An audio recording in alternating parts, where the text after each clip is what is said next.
बोले भगति बिना नर सोहि कैसे, लवण बिना बहु व्यंजन जैसे।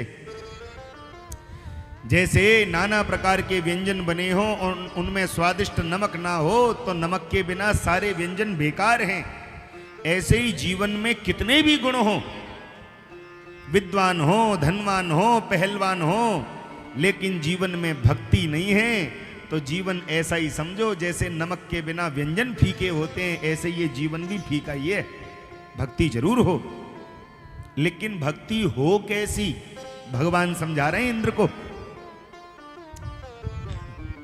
बोले जीवन में मल भक्ति ना हो, अमल भक्ति हो, निष्काम भक्ति हो। एक बार बोलो ना प्रेम से राधे राधे। जीवन में भक्ति कैसी हो, बोले निष्काम भक्ति हो।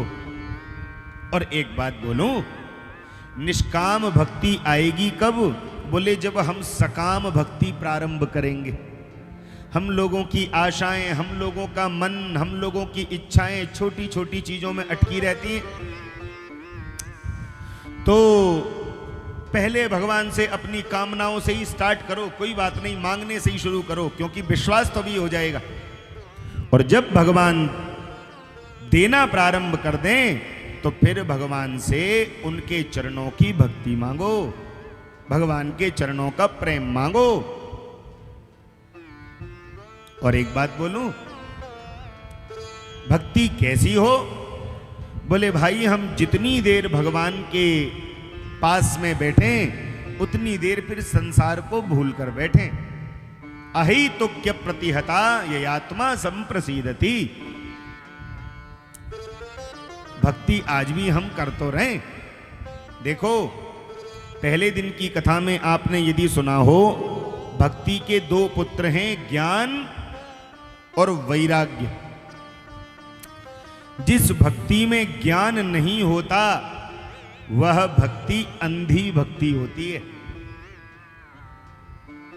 जैसे अब जैसो कोई माता शिवरात्रि आ गई अथवा सोमवार आ गया, शंकर जी के मंदिर जा रही है,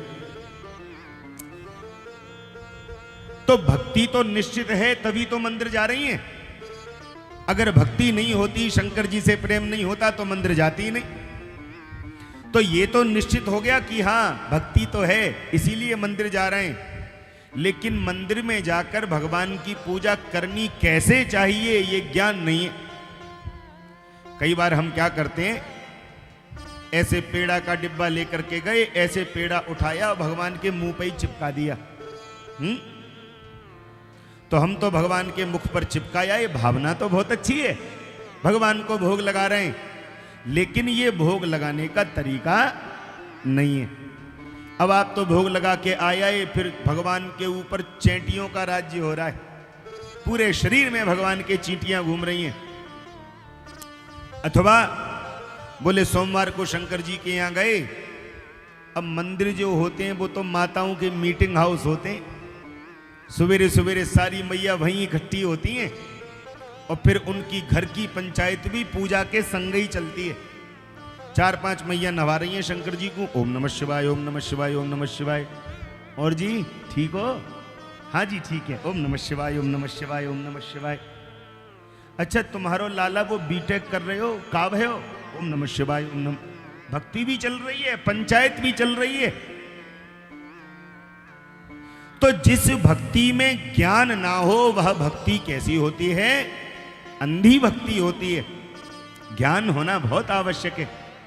इसलिए भैया जीवन में पढ़ना लिखना भी बहुत जरूरी होता है, बहुत जरूरी। तो पहला बेटा हो गया ज्ञान, और भक्ति का दूसरा बेटा क्या है? वैराग्य। अब मान लो जीवन में भक्ति भी है, ज्ञान भी है, लेकिन वैराग्य ना हो तो भी भक्ति की सार्थकता नहीं है। वैराग्य माने अरे भाई संसार से थोड़ी सी विरक्ति, भगवान के चरणों में अनुरक्ति। त्यागा शांति हनंतरम, ऋषि मुनियों ने बात कही है, अगर जीवन में शांति चाहते हो तो संग्रह से शांति नहीं मिलती, संग्रह से अशांति होती है और त्याग में शांति होती है। त्याग से शांति मिलती है, संग्रह से नहीं। जितना ज्यादा संग्रह जीवन में होगा उतनी ही ज्यादा अशांति हमारे जीवन में होगी। इसलिए भैया जीवन में थोड़ा सा त्याग भी करना सीखो। मैं कई लोगों को देखता हूं, वो फटी बनियान भी त्यागने को तैयार नहीं होते। बनियान फट गई, बोले कोई बात नहीं, पोछा के काम में आएगी, लेकिन इसको देना किसी को नहीं है। ये अच्छी बात नहीं है। भक्ति की सार्थकता कब? बोले भक्ति की सार्थकता है जब भक्ति के दोनों पुत्र हों, ज्ञान भी हो वैराग्य भी हो। तो जब ज्ञान भी होगा, थोड़ा संसार से त्याग भी होगा, तो फिर भक्ति जो है वो बलवती हो जाएगी, फिर भक्ति भगवान तक पहुंचाने वाली हो जाएगी। प्रेम से बोलो राधे।